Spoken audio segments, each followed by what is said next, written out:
கன்னிராசி நேயர்களுக்கு இந்த குரு அதிசார பயிற்சியால் என்னென்ன நன்மைகள் நடக்கிறத பற்றி நீங்கள் அது எல்லாமே இப்போ இந்த குரு அதிசாரத்தால் சரியாகக்கூடிய வாய்ப்பு ரொம்ப அதிகமாகவே இருக்குது.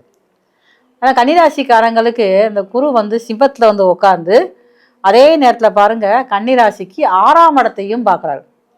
கும்பத்தில் இருக்கக்கூடிய அந்த ராகு பகவானையும் இந்த குரு பார்வைப்படுறதுனால இது வரைக்கும் வம்பு வழக்கு பிரச்சனையாகவே இருக்குது, எங்கே போனாலும் எனக்கு தெரியும் வம்பு வந்தது அப்படின்னு சொல்லக்கூடியவங்களுக்கு முதல்ல அந்த குருவோட பார்வைப்படுறதுனால வம்பு வழக்கு பிரச்சனைகள் முதல்ல குறையும். அதே மாதிரி 12ஆம் இடத்துல இருக்கக்கூடிய குரு பகவானுடைய தாக்கம் என்ன அப்படின்னு பார்த்தீங்கன்னா, இவங்க ஏதாவது வெளியூர் போகணும், அந்த வெளிநாடு போக நினைக்கக்கூடிய அந்த கன்னிராசிக்காரங்களுக்கு இப்போ இந்த நேரத்தில் நீங்கள் அதுக்கு ஒரு முயற்சி எடுத்தீங்கன்னா கண்டிப்பாக நம்மள நடக்கலாம். இப்போ நீங்கள் கன்னிராசிக்காரங்களுக்கு இந்த குரு அதிசாரத்தால் ஏற்படக்கூடிய பேட் நியூஸ் ஒரு 5 நியூஸ் கேட்குறீங்க.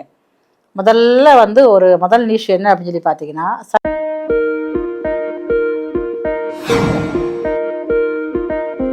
இந்த பதிவை பார்த்துட்டு மறக்காம லைக் அண்ட் ஷேர் பண்ணி சப்ஸ்கிரைப் பண்ணுங்க. ஆர்த்தி விலாக் நேயர்கள் அனைவருக்கும் அன்பார்ந்த வணக்கம்.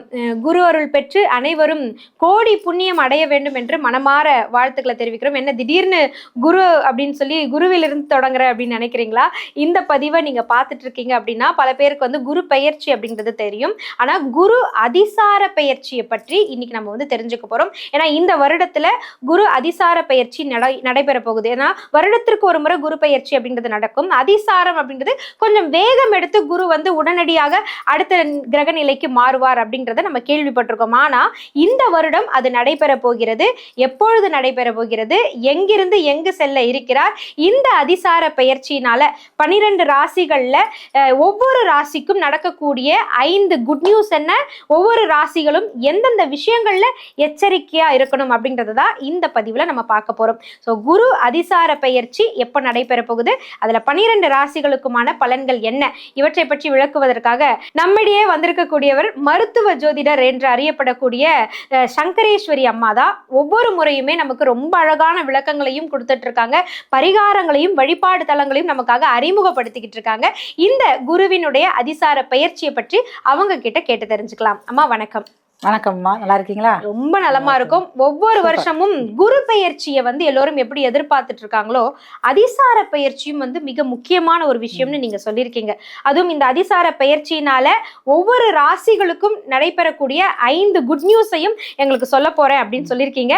நீங்க அதை தெரிவிப்பதற்கு முன்பு அம்மா கிட்ட நீங்க பேசணும், சங்கரேஸ்வரி அம்மா கிட்ட நான் தனித்துவமா பேசணும், ஏன் ஜாதகத்தை அவங்க கிட்ட காண்பித்து அவங்க கிட்ட நான் ஒரு கன்சல்டிங் வாங்கணும்னு நினைக்கக்கூடியவங்க தாராளமா ஸ்கிரீன்ல வரக்கூடிய எண்ணுக்கு நீங்க தொடர்பு கொள்ளுங்க.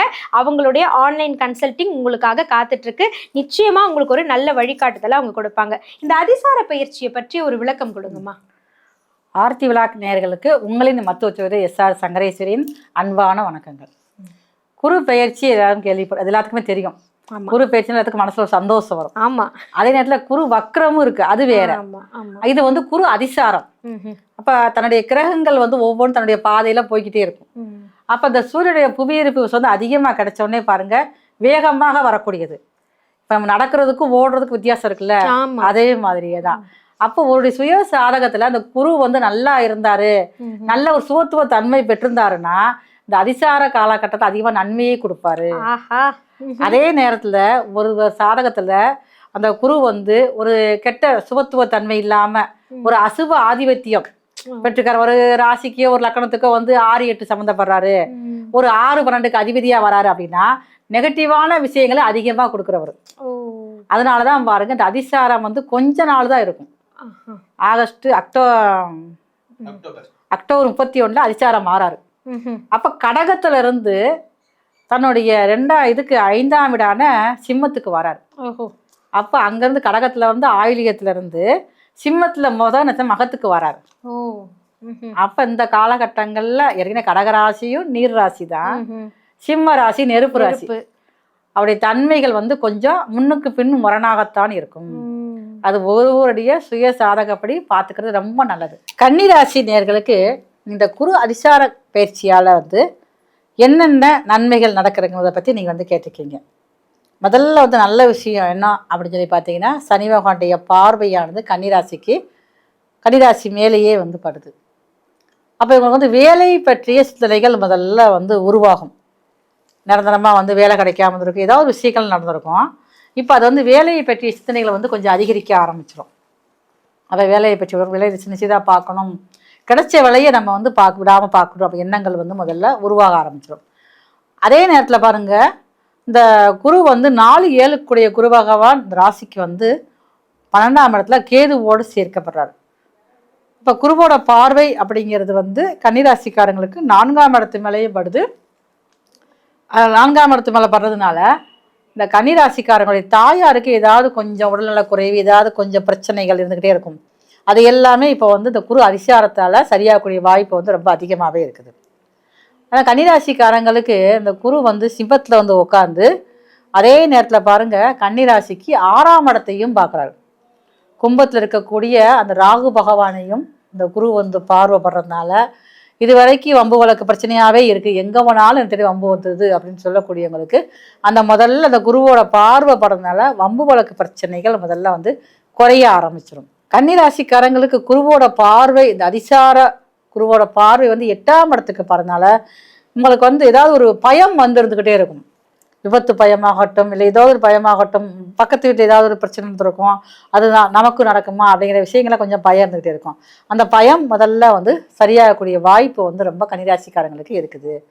அதே மாதிரி 12ஆம் இடத்துல இருக்கக்கூடிய குரு பகவானுடைய தாக்கம் என்ன அப்படின்னு பார்த்தீங்கன்னா, இவங்க ஏதாவது வெளியூர் போகணும், அந்த வெளிநாடு போக நினைக்கக்கூடிய அந்த கன்னிராசிக்காரங்களுக்கு இப்போ இந்த நேரத்தில் நீங்கள் அதுக்கு ஒரு முயற்சி எடுத்தீங்கன்னா கண்டிப்பாக நம்மள நடக்க ஆரம்பிக்கும். சரிங்கம்மா, இப்போ நீங்கள் வந்து கன்னிராசிக்காரங்களுக்கு இந்த குரு அதிசாரத்தால் ஏற்படக்கூடிய பேட் நியூஸ் ஒரு 5 நியூஸ் கேட்குறீங்க.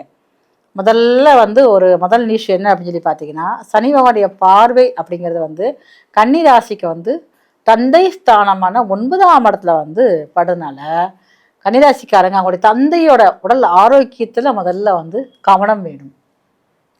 தன்னுடைய ராசி மேலேயே வந்து பார்வைப்படுது. 4ஆம் அதிபதியும் பார்த்தீங்கன்னா குரு வந்து அதிசாரத்தில் வந்து 12ஆம் வீட்டில் உட்காந்துருக்காரு. இப்போ கன்னிராசிக்காரங்களுக்கே இந்த நேரத்தை பார்த்தீங்கன்னா நிறைய வந்து அடிவயிறு சம்மந்தப்பட்ட பிரச்சனைகள் கொடுத்துக்கிட்டே இருக்கும். அதுவும் போக பார்த்தீங்கன்னா ஹீட் சம்மந்தப்பட்ட உடல் சூடு காரணமாக, சில உடல் ஒவ்வாமை காரணமாக ஸ்கின் அலர்ஜி இதெல்லாமே இந்த காலத்தில் கன்னிராசிக்காரங்களுக்கு நடக்க ஆரம்பிக்கும். என்னதான் வந்து ஒரு குருவானவர் ஒரு சுபகிரகமாக இருந்தாலும் தன்னுடைய ராசிக்கு 12ஆம் இடத்துல வந்து தன்னுடைய ராசிக்கு 4ஆம் வீட்டை பார்க்குறாரு அப்படின்னு சொல்கிறப்ப சொத்துக்கள் வந்து வாங்கக்கூடிய இது உருவாகினாலுமே அந்த சொத்துக்களால் பிரச்சனைகள் வரக்கூடிய காலமாகத்தான் இந்த குருவின் அதிசார காலங்களில் இருக்குது. அதுக்கப்புறம் பார்த்தீங்கன்னா குருவோட பார்வை வேற உங்கள் கன்னிராசிக்கு 6ஆம் இடத்து மேலே படுது. அப்போ இது வரைக்கும் ஒழுங்காக ஒரு வேலை வந்து பார்த்துக்கிட்டே இருப்பாங்க. ஆனால் இந்த குருவோட பார்வை குரு அதிசாரத்தில் வந்தோடனே பாருங்கள், அந்த இடத்துக்கு போய் அவங்க சொல் கேட்டு வேலை பார்க்கக்கூடிய தன்மைகள் முதல்ல வந்து குறைய ஆரம்பிக்கும்.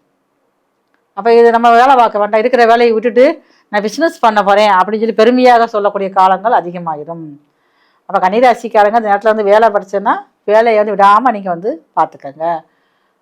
கன்னிராசிக்காரங்களுக்கு 8ஆம் இடத்தையும் இந்த அதிசார குருவோட பார்வை வந்து படுது.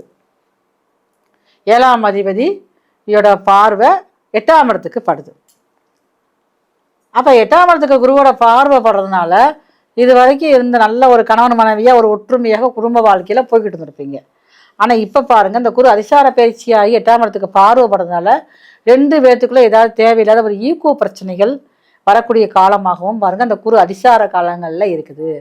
அப்போ இந்த காலங்களில் இந்த நெகட்டிவான விஷயங்கள் அதிகமாக நடக்காமல் இருக்கணும் அப்படின்னு நினச்சிங்கன்னா நீங்கள் இந்த கன்னிராசிக்காரங்க ஒவ்வொருத்தருமே வந்து ரெங்கநாதர் பெருமாள் ஆலயத்தில் சயன கோலத்துக்கு ரெங்கநாதரை வந்து நீங்கள் வந்து போய் முறையான ஒரு வழிபாடு புதன்கிழமை அன்னைக்கு செஞ்சுட்டு வந்தீங்கன்னா இந்த நெகட்டிவான விஷயங்கள் நடக்காமல் ஒவ்வொரு கன்னிராசிக்காரர்களுக்கும் குருவின் பரிபூர்ணமான அருள் வந்து கிடைக்கும். இந்த குருவினுடைய அதிசார பெயர்ச்சி எப்படி இருக்க போகுது அப்படின்ற விளக்கம் நிச்சயமா உங்களுக்கு வழிகாட்டுதலாக அமைந்திருக்கும். நிச்சயமா அம்மா சொன்ன அந்த வழிமுறையை பின்பற்றி பாருங்க. வாழ்த்துக்கள்.